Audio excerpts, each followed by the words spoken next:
Welcome. This video is probably going to be one of the longer ones because it is covering the big meaty subject, the big subject, which is food and nutrition. So, what to start eating before you have surgery.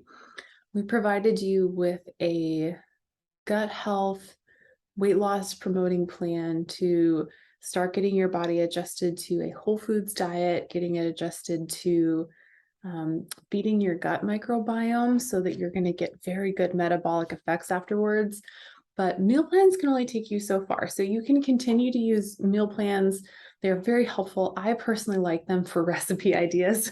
I get kind of burned out every once in a while trying to find my own stuff. So meal plans are super helpful for recipe ideas, but you really do need to be able to learn how to put these together on your own. So with that, let's talk about how to start setting up a good eating plan before you have surgery. Before you have surgery, I can't stress that enough. Don't wait. Don't wait to figure out how to do this until afterwards. You want to make sure that you know how to do this ahead of time. Consistency is key. It takes a very long time to really see results. And when you're seeing really quick, rapid results from some type of diet change that's not a surgery, that's a pretty big red flag. And most people are going to gain their weight back from that. So the hard thing is getting into a routine and waiting patiently for it to work. Sometimes it can take months for your body to start adjusting to this new way of being, adjusting to a new gut microbiome population, just even adjusting to the idea of weight loss at all. You have to be patient. You have to give it longer than you think, more than 2 weeks, more than 4 weeks, more than 6 weeks, more than 8 weeks. You need to give it a good amount of time. So the basic general principle you're going to want to do is you must eat at least 3 times a day. And this is for your own safety and nutrition after surgery, because meals are going to be so tiny afterwards. You have to make sure you have practiced eating regularly. Otherwise, you are setting yourself up for a lot of problems afterwards. So we must practice eating regularly. 3 times is a minimum. You might fall into the camp of people after surgery that has to eat more frequently. So I've seen people who need to eat 6 times a day because for whatever reason, their metabolic reaction to that surgery was different and they need to keep their blood sugar up, they need to keep their energy up. And so we need to split them out into smaller meals. So those people might eat 6 times a day. So at the bare minimum, we need to get those 3 meals. I personally love 3 meals and 1 to 2 snacks a day. I think that's a perfect combination. The meals are going to be the heartier, substantial ones. Snacks are going to be just little kind of miniaturized versions where we put a couple food groups together, eating 4 to 5 hours apart. This is just, again, this is a kind of a generality.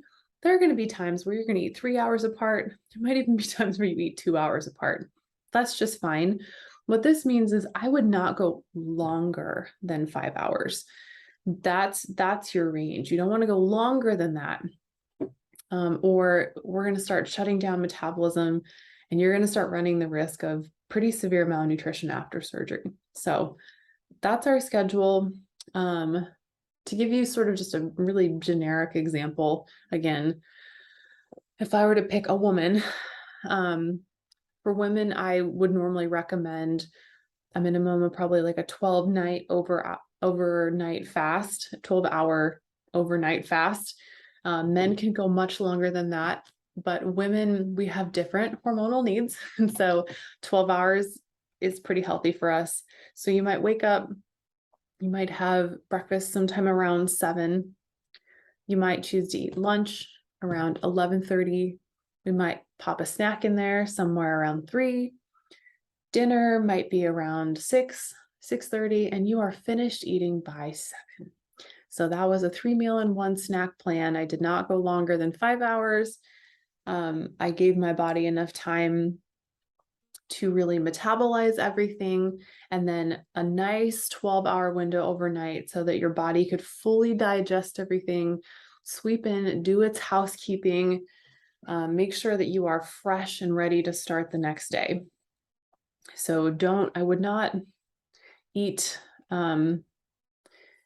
eat in a way that you aren't allowing your body to have at least 12 hours to recover from that. I definitely recognize people work night shifts, they work day shifts. So when we say a fast overnight, what I mean is a fast during your sleeping period. That's what I would call it. So if you work night shift, no problem. We just flip it to the opposite direction.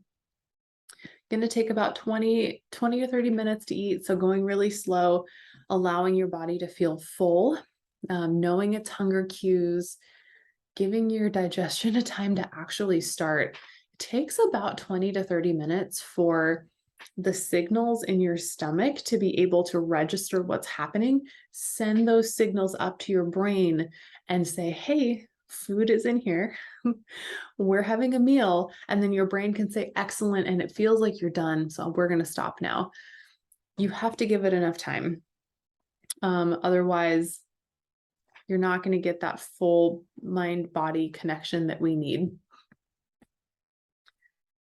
Okay, so before we go into putting meals together, I want to quickly talk about different types of food groups that are really important after surgery. One that's really important is protein. You've probably seen this splashed everywhere over the internet. It's good. It's one of the big truths out there about bariatric surgery is that protein is very, very important.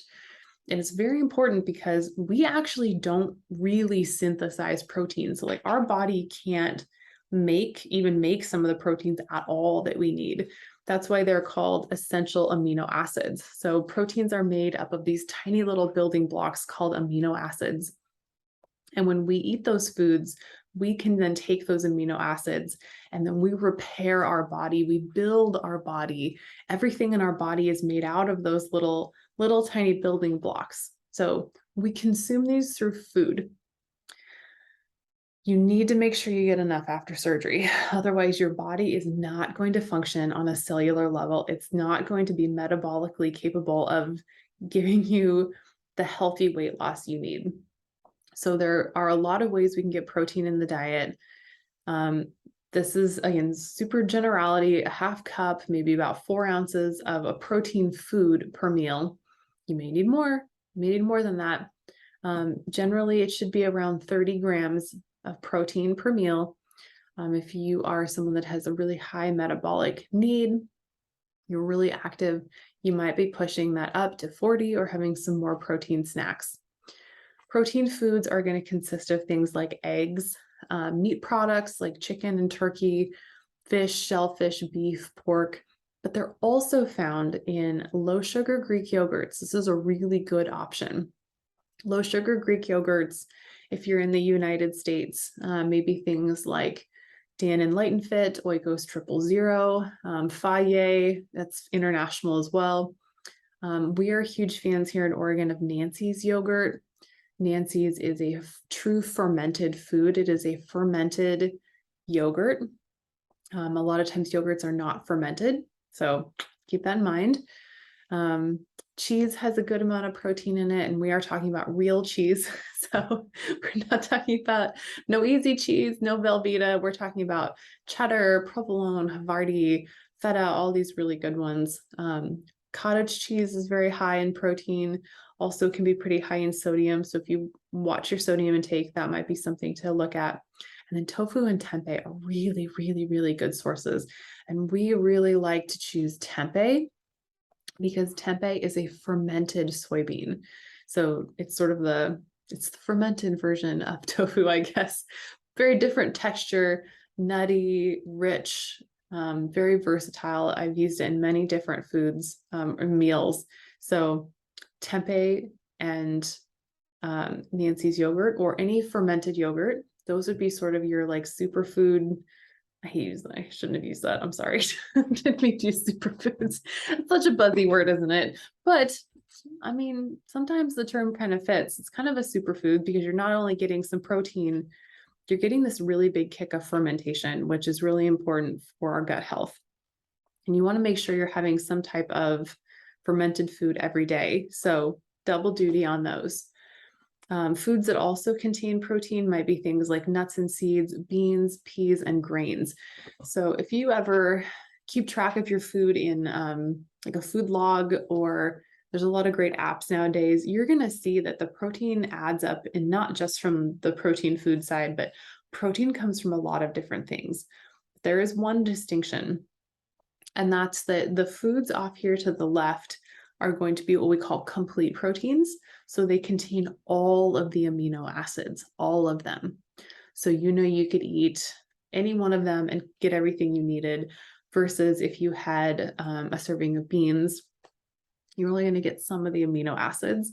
That's why typically in vegetarian diets, you hear people pairing beans and rice together, because they each contain separate amino acids, and we put them together and suddenly they contain all of them. So it's just something to be mindful of. You are going to get your protein either way from each side, but you do want to make sure you're getting all the amino acids. So protein with every meal, and probably every snack. That will ensure that you get enough protein every time. So we're really protein focused. And then we have carbohydrates. This is something we just want to touch on, because a lot of people develop what we would call carbohydrate sensitivity after surgery. So when you hit into our post-op, you're going to notice that we have a pretty low carb plan to start off with, and then we suddenly hit super high fiber, a lot of unrefined grains, good carbohydrates, things like that. But for a while, we were a little cautious about it. And for a lot of people, you might have to be cautious for a very long time. And that's because carbohydrates are going to be digested differently after surgery. So it's just an unfortunate thing that happens to some people. There's no way to predict it. So you can't say, I have XYZ factors, I'm going to be carbohydrate sensitive. You don't know until you get there. So it's good to at least just be aware, where are my carbohydrates coming from? And then how can I make switches? So if I looked at this list and we're thinking, okay, we need to start thinking about bariatric type foods, how can we make these switches? I might say, okay, well, we've got bread and tortillas. We might want to go for the no sugar added types of breads, sourdoughs. They do make some fun low carb ones. You can make your own bread. We can make bread with different types of flours. They make a lot of great carb friendly tortillas where they're super high fiber. So you might look at it and say, oh, it's got 20 grams of carbs, but it's got 10 grams of fiber in it. And so that's a good choice. Rice, we might swap that out for things like farro and quinoa and bulgur. Pasta, you might switch out for chickpea pastas like Banza. They make pasta out of red lentils, black beans, and those might be better digested. So that's why I'm making that suggestion right now. It's not saying you have to switch those out, but if you become a carbohydrate sensitive person, the white flours, the white rices, things that digest really, really fast because they don't have a lot of fiber in them, might cause you some problems. So fiber is this key here. The higher the fiber in the carbohydrate, the less likely you are going to have a sensitivity to it, the less likely you are to have diarrhea. And to be perfectly honest, the more weight loss you're going to have if you can get more fiber. So then we're getting towards the bottom of the list, and we're just increasing in fiber until we get down to the yams and sweet potatoes and beans and legumes, which leads me to our next one, which is fiber foods. You really want to aim for 25 to 40 grams a day. If you are not anywhere close to this, don't start out with this. Gently work your way in. Add a little bit more fiber at a time and see how your body reacts to it. But the more fiber you can get, the better results you are going to have, the better you are going to feel, and the healthier your gut microbiome is going to be. So we're always trying to incorporate some type of fiber into the day. This is just a nice general list of super high fiber foods that are pretty easy to incorporate.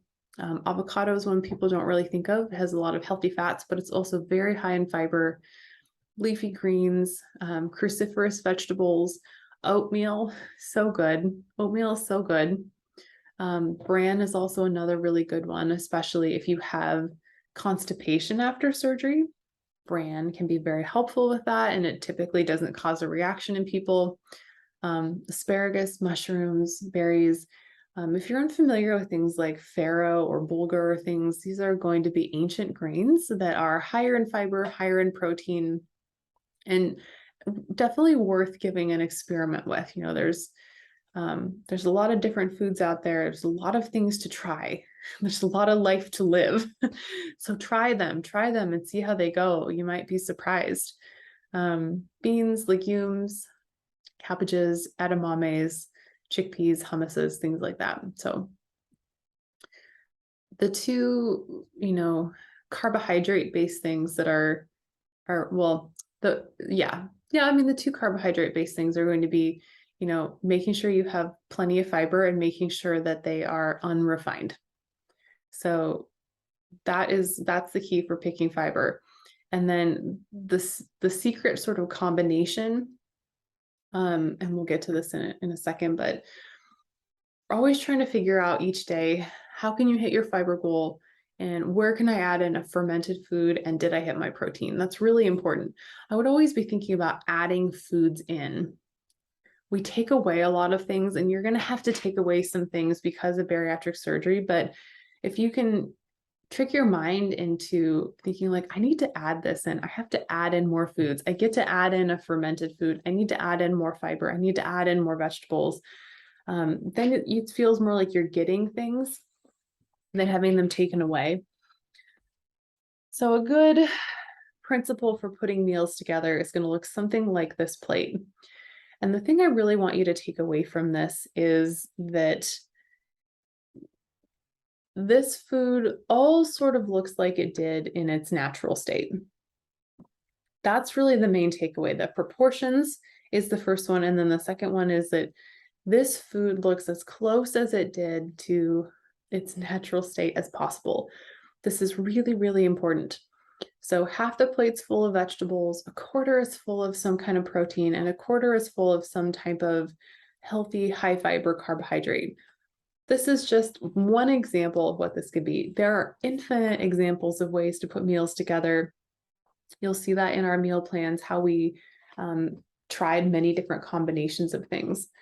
But I've always loved a quote from Michael Pollan, that we need to be able to recognize this food. We need to be able to know where it came from and what it looked like. As close as it came to the ground, as close as it came to its state of being. That is how we are going to find healthier foods. We've just gotten farther and farther away from this. And we've leaned in so far into these packaged foods, these processed foods. And at bariatric surgery, you just get marketed it all the time. I mean, it's Quest bars, it's Premier protein shakes, it's protein bars and chips and the Quest chips. And, I've just seen like prepackaged soups. I've seen bariatric mashed potatoes. And it's, at the end of the day, it's not helping you. It's very expensive. It's a very expensive way of living.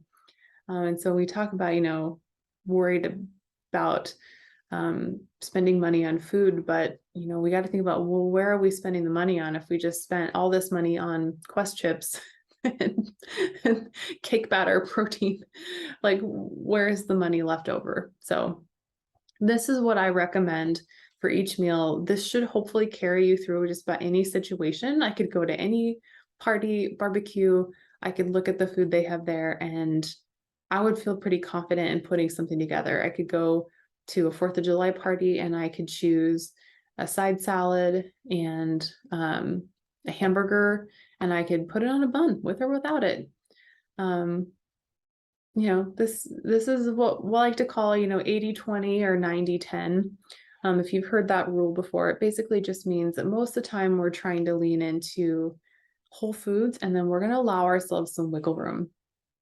That is something that will be essential for the long run, is truly eating whole nutritious foods so that your body recognizes its safety and it's nourished. It has what it needs to survive. It's got all the vitamins and minerals and proteins it needs. It has everything. And then once that need is met, then you can look towards meeting emotional needs with fun foods and enjoyable things. And food should always be pleasurable regardless, but not every meal is going to look like the most pleasurable thing you've ever put in front of yourself. And I would be doing you a disservice if I said that was the case, because our taste buds become accustomed to what we eat. And if we're always eating sweet processed foods, your body will always be wanting sweet processed foods. Whereas if you can practice giving your body really consistently these healthy whole foods, and then finding foods you truly enjoy, taking the time, not feeling guilty to enjoy the pleasure out of eating them, we're gonna meet the whole need, the whole circle. We're gonna fill out that whole circle. So you're getting your physical needs met and you're getting your emotional needs met as well. And this is a very big topic, one that I definitely recommend some type of therapy for. Nutrition therapy is an excellent source of this, seeing a dietitian, or honestly, even a good attuned mental health therapist, if they know what they're talking about, can be very, very helpful with this. So I always recommend that. Try to get as much support as you can before surgery. You will do so much better, and you're going to feel so much more at ease and so much less anxious when you have people who support you with this. Okay, and with that, we are completed for today. So as I mentioned, make sure you enjoy the meals in your meal plans for pre-op, and feel free to recycle those recipes over and over again if you have things you enjoy.